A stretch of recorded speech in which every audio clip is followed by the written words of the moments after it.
Hello नमस्कार. आज मी माझ्या चॅनलमध्ये तुम्हाला मोदक करून दाखवणार आहे. अतिशय सिंपल आणि झटपट होणारे मोदक आहे आणि हे मोदक खूप लवकरही होतात आणि गणपती बाप्पाच्या आवडीचे मोदक आहेत. चला रेसिपीला आता आपण सुरुवात करू.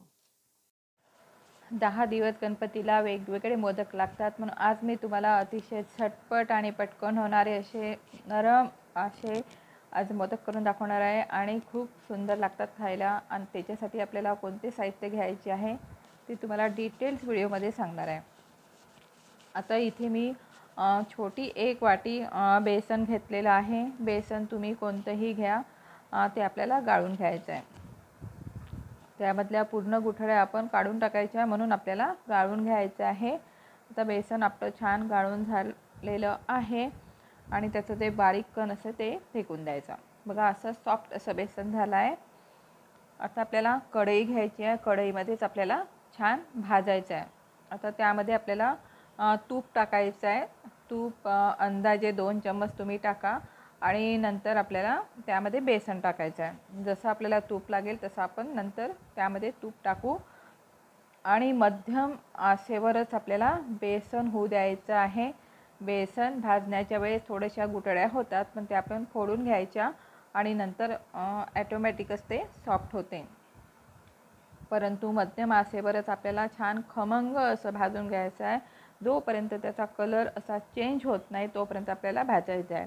आणि त्यामध्ये आपल्याला दूध टाकायचं आहे.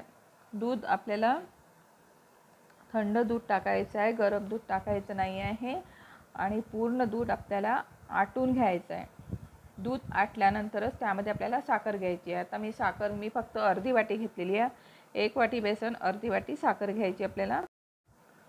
साखर पूर्ण विरघळू द्यायची आणि नंतरच आपल्याला एका प्लेटमध्ये काढून घ्यायचं आहे.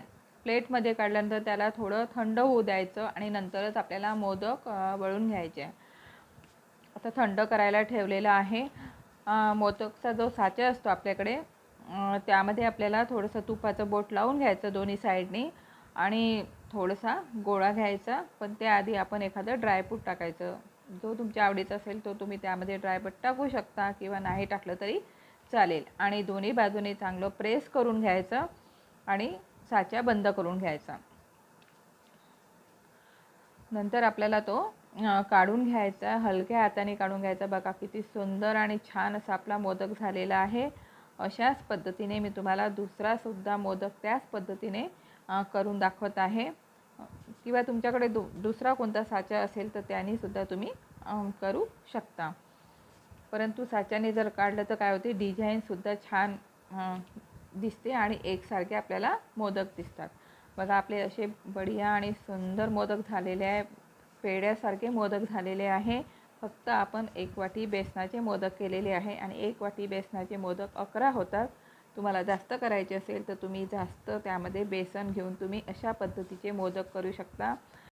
चला मग गणपती बाप्पाला आता रोज नवीन नवीन मोदक करायचे आणि असे मोदक ना खूप सुंदर लागतात खायला. पेढ्यापेक्षाही भारी हे होतात. नक्की तुम्ही करून बघा. आजचा व्हिडिओ आवडला असेल तर लाईक करा, शेअर करा आणि सबस्क्राईब करा.